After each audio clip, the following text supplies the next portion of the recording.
안녕하세요. 저는 콜롬비아에서 온 외과 의사 마르코스입니다. 15년간 보고타의 한 종합병원에서 근무하면서 수많은 생명을 살려왔지만 제가 살고 있는 나라의 현실은 늘 마음을 무겁게 만들었습니다.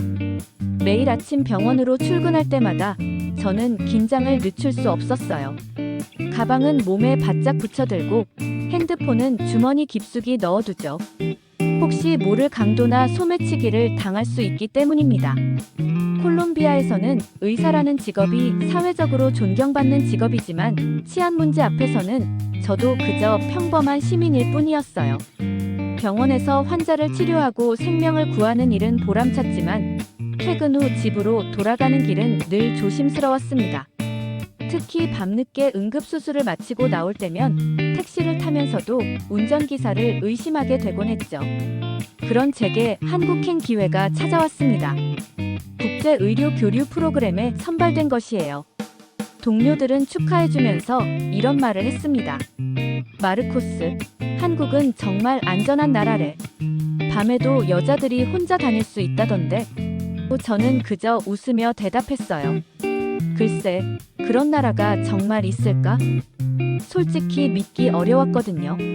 인천공항에 도착했을 때의 첫인상은 놀라웠습니다. 공항 자체가 너무 깨끗하고 질서정연했어요. 하지만 진짜 놀라운 건 그 다음이었죠. 입국 심사를 받으면서 주변을 둘러보니 사람들이 가방을 바닥에 그냥 놓고 있는 거예요. 심지어 노트북이나 핸드폰 같은 비싼 물건들도 신경 쓰지 않고 옆에 두더라고요. 콜롬비아였다면 상상도 못할 일이었습니다. 숙소로 이동하는 공항철도 안에서도 신기한 광경을 많이 봤어요. 사람들이 핸드폰을 보면서도 가방은 신경 쓰지 않고 심지어 잠들어 있는 사람도 있었거든요. 저는 계속 두리번거리며 주변을 살폈지만 수상한 사람은 보이지 않았어요. 아니, 정확히 말하면 모든 사람들이 평범해 보였죠. 서울 시내에 도착해서 숙소까지 가는 길, 저는 문득 깨달았습니다. 제가 계속 경계하고 있다는 것을요. 가방을 꽉 잡고 주머니에 지갑을 확인하고 주변 사람들을 의심의 눈으로 바라보고 있었어요. 하지만 한국 사람들은 전혀 그렇지 않았습니다. 너무나 자연스럽고 편안해 보였죠. 그날 밤 숙소에서 창밖을 내려다보며 생각했습니다. 과연 이 나라는 정말 안전할까? 며칠만 지나면 알게 되겠지. 그때까지는 조심하자. 하지만 마음 한편으로는 기대감도 있었어요. 만약 정말 안전한 나라라면 저에게는 완전히 새로운 경험이 될 테니까요. 한국에 온 지 사흘째 되던 밤이었어요. 시차 적응이 아직 덜 되어서 새벽 2시쯤 잠이 깨더라고요. 목이 말라서 물을 사러 나가기로 했습니다. 콜롬비아에서는 절대 할 수 없는 일이죠. 새벽에 혼자 밖에 나간다는 것은 위험을 자초하는 일이니까요. 하지만 한국 동료가 한국은 밤에도 안전하다고 했던 말이 생각나서 용기를 내어 숙소를 나섰어요. 물론 지갑에는 현금을 최소한만 넣고 귀중품은 모두 방에 두고 갔습니다. 혹시 모르니까요. 숙소 근처를 걸어가다가 불이 켜진 편의점을 발견했어요. 그런데 가까이 가보니 뭔가 이상했습니다. 사람이 보이지 않는 거예요. 처음에는 직원이 화장실에 갔거나 잠깐 자리를 비웠나 생각했어요. 하지만 문은 열려 있고 불은 환하게 켜져 있었죠. 망설이다가 안으로 들어갔습니다. 그런데 정말 아무도 없었어요. 대신 입구에 안내문이 붙어 있었죠. 무인 편의점이라고 한국어와 영어로 적혀 있었습니다. 처음 보는 시스템이었어요. 콜롬비아에서는 상상도 못할 일이거든요. 더 놀라운 건 그 다음이었어요. 편의점 안에 몇 명의 손님들이 있었는데 아무도 서로를 의심하지 않는 것 같았습니다. 한 젊은 남자는 음료수를 고르고 있었고 여자 대학생으로 보이는 사람은 과자를 집어들고 있었어요. 그런데 둘 다 서로를 전혀 경계하지 않더라고요. 저는 물 한 병을 들고 셀프 계산대로 갔어요. 기계 사용법이 복잡할 줄 알았는데 생각보다 간단했습니다. 바코드를 찍으니까 가격이 나오고 카드로 결제하면 끝이었죠. 그런데 계산하는 동안에도 계속 주변을 살폈어요.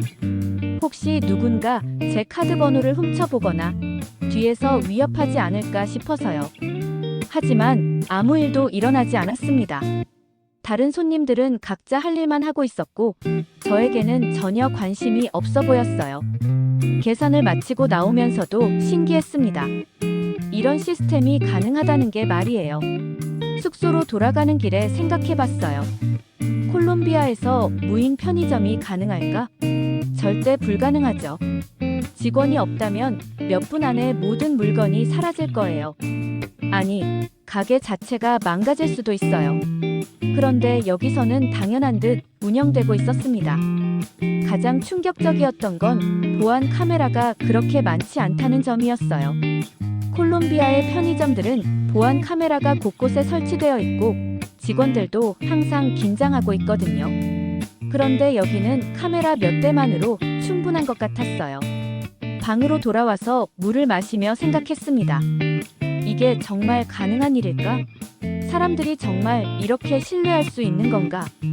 아직은 믿기 어려웠지만 분명한 건 제가 새로운 세상을 보고 있다는 거였어요. 과연 앞으로 더 놀라운 일들이 기다리고 있을까요? 한국에 온 지 일주일이 지났어요. 병원에서의 연수도 시작되고 어느 정도 한국 생활에 적응해가고 있었습니다. 그런데 그날 저녁, 평소처럼 무인 편의점에 들른 제게 정말 충격적인 광경이 펼쳐졌어요. 편의점에 들어가서 음료수를 고르고 계산대로 가는데 셀프 계산기 위에 신용카드 한 장이 놓여 있었습니다. 누군가 계산하다가 깜빡하고 두고 간 것 같았어요. 처음에는 방금 전에 계산한 사람이 금방 돌아올 거라고 생각했습니다. 하지만 5분, 10분이 지나도 아무도 오지 않았어요. 그 사이에 다른 손님들이 몇 명 와서 계산을 했는데 모두 그 카드를 보고도 그냥 지나갔습니다. 아무도 가져가지 않는 거예요. 콜롬비아였다면 상상도 할 수 없는 일이었죠. 저는 그 카드를 계속 바라보고 있었어요. 마음속으로는 누군가 가져갈 거야 라고 생각하면서요. 하지만 시간이 갈수록 더욱 놀라워졌습니다. 1시간이 넘도록 그 카드는 그대로 있었거든요. 그 사이 정말 많은 사람들이 편의점을 드나들었어요. 직장인으로 보이는 남자 학생들, 주부, 심지어 어린 중학생까지. 모든 사람들이 그 카드를 봤을 텐데 아무도 손을 대지 않았습니다. 어떤 사람은 카드를 보고 고개를 갸우뚱하기도 했지만 그냥 지나갔어요. 가장 인상 깊었던 건 한 고등학생이었어요. 그 학생은 카드를 보더니 주변을 둘러보며 주인을 찾는 듯 했습니다. 하지만 주인이 없다는 걸 확인하고는 카드를 더 잘 보이는 곳으로 옮겨놓더라고요. 주인이 찾기 쉽도록 말이죠. 그 모습을 보면서 저는 정말 감동받았어요. 콜롬비아에서라면 어떨까요? 솔직히 말하면 그 카드는 5분도 안 되어 사라졌을 거예요. 그리고 누구도 이상하게 생각하지 않았을 겁니다. 오히려 왜 이렇게 소중한 걸 놓고 갔지? 라며 부주의한 주인을 탓했을지도 모르죠. 저도 모르게 그 카드를 계속 지켜보고 있었어요. 마치 실험을 관찰하는 과학자처럼요. 과연 언제까지 그대로 있을까? 정말 아무도 가져가지 않을까? 시간이 갈수록 호기심이 커졌습니다. 밤 11시쯤 편의점 청소를 하러 온 직원이 나타났어요. 그분이 카드를 발견하고는 어머, 누가 카드를 두고 가셨네라며 조심스럽게 주워서 안전한 곳에 보관하더라고요. 그 모습을 보면서 저는 확신했습니다. 이 나라 사람들은 정말 다르구나. 집으로 돌아가는 길에 계속 생각했어요. 도대체 무엇이 이런 차이를 만드는 걸까? 법이 엄격해서일까? 아니면 교육 때문일까? 경제적으로 풍요로워서일까? 분명한 건 제가 지금까지 살아온 세상과는 완전히 다른 곳이라는 거였어요. 이곳에서는 신뢰가 당연한 일상이었습니다. 다음날 병원에서 함께 근무하는 한국인 동료 김 박사님께 어제 있었던 일을 말씀드렸어요. 박사님, 어제 편의점에서 신기한 일이 있었는데요. 누가 신용카드를 두고 갔는데 몇 시간 동안 아무도 가져가지 않더라고요.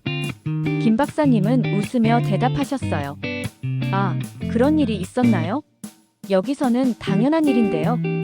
저는 깜짝 놀랐습니다. 당연하다고요? 정말 당연한 일인가요? 콜롬비아에서는 절대 일어날 수 없는 일인데요. 그러자 김 박사님이 진지하게 말씀해 주셨어요. 마르코스 박사님, 한국은 어려서부터 남의 것을 함부로 가져가면 안 된다고 배워요. 그건 도둑질이고 부끄러운 일이라고 생각하거든요. 설령 주인이 없어도 내 것이 아니면 가져가면 안 되는 거예요. 저는 더 자세히 물어봤습니다. 그럼 혹시 가난해서 어쩔 수 없는 사람들도 있지 않나요? 김 박사님은 고개를 끄덕이셨어요. 물론 그런 분들도 계시죠. 하지만 그런 상황에서도 남의 것을 가져가는 건 옳지 않다고 생각해요. 차라리 도움을 요청하거나 다른 방법을 찾으려고 하죠. 이해하기 어려웠어요. 콜롬비아에서는 생존이 우선이거든요. 먹을 것이 없으면 어떻게든 구해야 하고 돈이 없으면 어떤 방법이라도 써야 해요. 물론 그것이 옳다는 건 아니지만 현실이 그래요. 하지만 여기서는 그런 현실적인 고민보다 도덕적 원칙이 더 중요한 것 같았어요. 김 박사님이 계속 설명해 주셨어요. 우리나라는 정직을 아주 중요하게 생각해요. 어릴 때부터 부모님과 선생님들이 계속 가르치거든요. 남의 것을 탐내지 말고 정직하게 살라고요. 그래서 성인이 되어서도 자연스럽게 그렇게 행동하게 되는 것 같아요. 점심시간에 다른 한국인 의사들과도 이야기해봤어요. 모두 비슷한 대답이었습니다. 당연하죠. 왜요? 이상한가요? 다른 나라는 다른가요? 그들에게는 정말 자연스러운 일이었어요. 한 젊은 레지던트 선생님이 흥미로운 이야기를 해주셨어요. 저는 유학 중에 미국에서 지갑을 떨어뜨린 적이 있어요. 한국 같으면 금방 찾았을 텐데 거기서는 영영 못 찾았거든요. 그때 우리나라가 얼마나 특별한지 깨달았어요. 그 말을 들으니 더욱 신기했어요. 미국도 선진국인데 한국과는 다르다는 거네요. 네, 맞아요. 사실 이 정도로 신뢰도가 높은 사회는 전 세계적으로도 흔하지 않아요.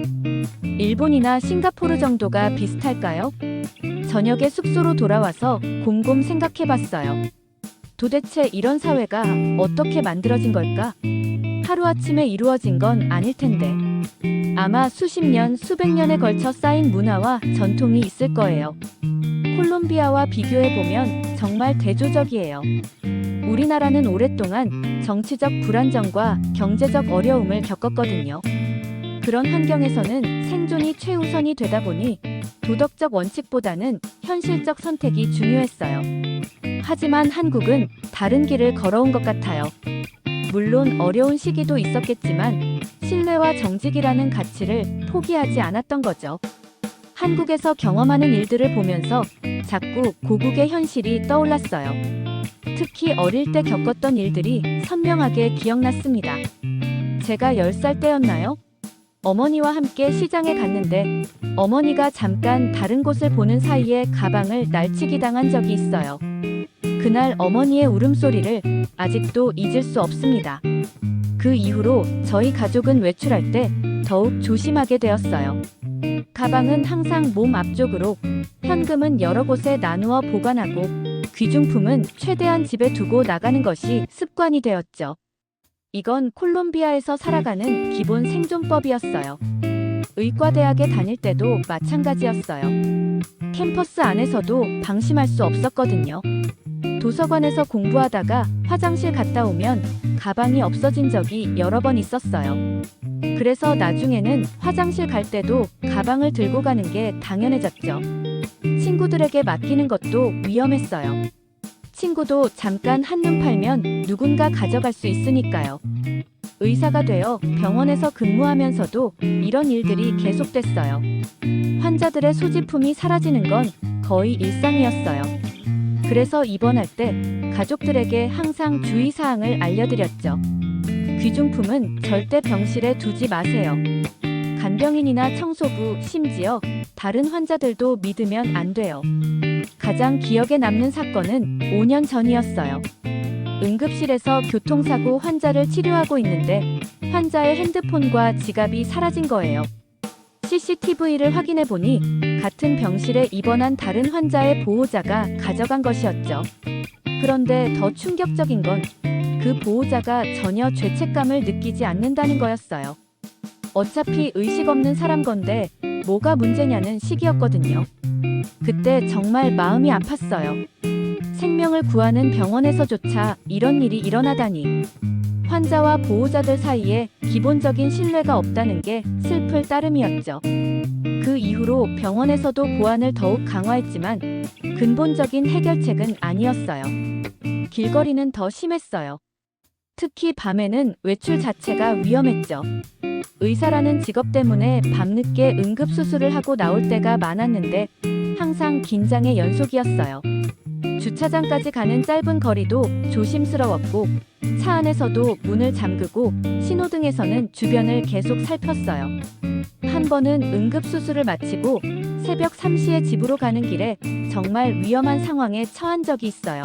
신호등에서 기다리고 있는데 오토바이를 탄 2명이 다가와서 차 문을 열려고 했거든요. 다행히 문을 잠가놨어서 무사했지만 그때의 공포감은 지금도 생생해요. 이런 환경에서 자라다 보니 타인에 대한 기본적인 불신이 몸에 배었어요. 모르는 사람은 일단 의심하고 귀중품은 절대 남에게 보여주지 않고 항상 경계하며 사는 게 당연했죠. 그게 우리에게는 생존의 지혜였어요. 하지만 한국에 와서 보니 여기 사람들은 전혀 다른 환경에서 살고 있었어요. 신뢰가 기본값인 사회, 의심보다는 선의를 먼저 가정하는 문화. 정말 부러웠고 동시에 우리나라의 현실이 더욱 안타깝게 느껴졌어요. 한국에 온 지 한 달이 지나면서 저에게 일어난 가장 큰 변화는 마음의 평안이었어요. 처음에는 의식적으로 조심했지만 점점 긴장을 풀게 되더라고요. 그리고 그때부터 정말 새로운 자유를 경험하기 시작했습니다. 어느 날 밤 11시쯤 병원에서 늦게 나오게 되었어요. 콜롬비아였다면 택시를 불러서 최대한 빨리 집으로 갔을 텐데 그날은 문득 걸어보고 싶다는 생각이 들었어요. 한국에 와서 처음으로 밤길을 혼자 걸어본 거였죠. 정말 신기한 경험이었어요. 가방을 꽉 잡을 필요도 없고 뒤를 돌아볼 필요도 없고 그냥 편안하게 걸을 수 있다는 게. 길가의 네온 사인들도 예쁘게 보이고 늦은 시간인데도 여전히 사람들이 자연스럽게 돌아다니는 모습이 평화로워 보였어요. 그런데 더 놀라운 광경을 목격했습니다. 여고생으로 보이는 학생 2명이 학원에서 나와서 집으로 걸어가고 있었어요. 밤 11시에 여고생이 혼자 길을 걷는다고요? 콜롬비아에서는 상상도 못할 일이었죠. 부모님들이 절대 허락하지 않을 거예요. 호기심에 조금 더 지켜봤는데 그 학생들은 전혀 두려워하지 않더라고요. 오히려 즐겁게 대화하면서 천천히 걸어가고 있었어요. 한국 부모들은 이런 상황을 어떻게 받아들이는 걸까요? 나중에 한국인 동료에게 물어보니 당연하죠. 우리나라는 밤에도 안전하니까요 라고 하더라고요. 그 순간 깨달았어요. 안전이라는 건 단순히 범죄가 없다는 것만이 아니라 사람들에게 자유를 준다는 것이구나. 원하는 시간에 나가고 원하는 곳을 갈 수 있는 자유. 두려움 없이 일상을 누릴 수 있는 자유 말이에요. 다음 주말 더 용기를 내서 새벽 산책을 나가봤어요. 새벽 5시쯤 한강공원으로 갔는데 정말 많은 사람들이 운동하고 있었어요. 조깅하는 사람들, 자전거 타는 사람들, 심지어 혼자 산책하는 여성들도 많았어요. 모두 자연스럽고 편안해 보였죠. 콜롬비아에서는 새벽에 공원에 나간다는 것 자체가 자살행위예요. 특히 여성이 혼자서는 절대 불가능한 일이죠. 하지만 여기서는 70대로 보이는 할머니도 혼자서 산책을 즐기고 계시더라고요. 그 모습을 보면서 정말 부러웠어요. 한강에서 만난 한 할아버지와 이야기를 나눴는데 그분 말씀이 인상적이었어요. 젊은이, 어디서 왔나? 콜롬비아에서 왔습니다. 아, 그런가. 우리나라는 어떤가? 정말 평화롭고 안전해서 놀랍습니다. 그러자 할아버지가 웃으시며 말씀하셨어요. 그래, 우리가 이걸 만들기까지 쉽지 않았지. 하지만 이제는 손자, 손녀들이 마음 편히 살 수 있어서 다행이야. 그 말씀을 듣고 한국의 안전이 하루아침에 만들어진 게 아니라는 걸 깨달았어요. 분명히 많은 노력과 시간이 필요했을 거예요. 법과 제도의 정비, 교육과 문화의 변화, 경제적 안정 등 여러 요소가 복합적으로 작용했겠죠. 병원에서도 이런 자유를 경험했어요. 밤늦게 수술을 마치고 나와도 걱정이 없으니까 일에만 집중할 수 있었거든요. 콜롬비아에서는 항상 퇴근 시간을 의식하고 밤늦게 일하는 것을 꺼렸는데 여기서는 환자를 위해 필요한 만큼 시간을 쓸 수 있었어요. 어느 날은 응급수술이 새벽까지 이어졌는데 수술을 마치고 나서도 전혀 불안하지 않았어요. 오히려 상쾌한 새벽 공기를 마시며 천천히 집으로 걸어갔죠. 그 길에서 만난 것은 위험한 사람들이 아니라 출근 준비를 하는 사람들, 운동하는 사람들이었어요. 한국에서의 이런 경험들은 제게 새로운 관점을 주었어요.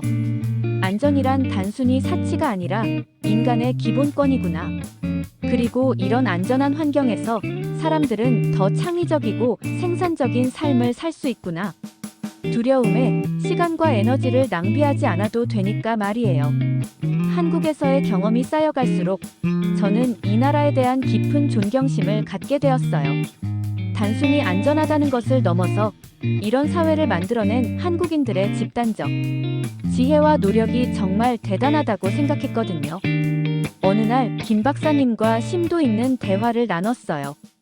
박사님, 한국이 이렇게 안전한 사회가 된 비결이 뭐라고 생각하세요?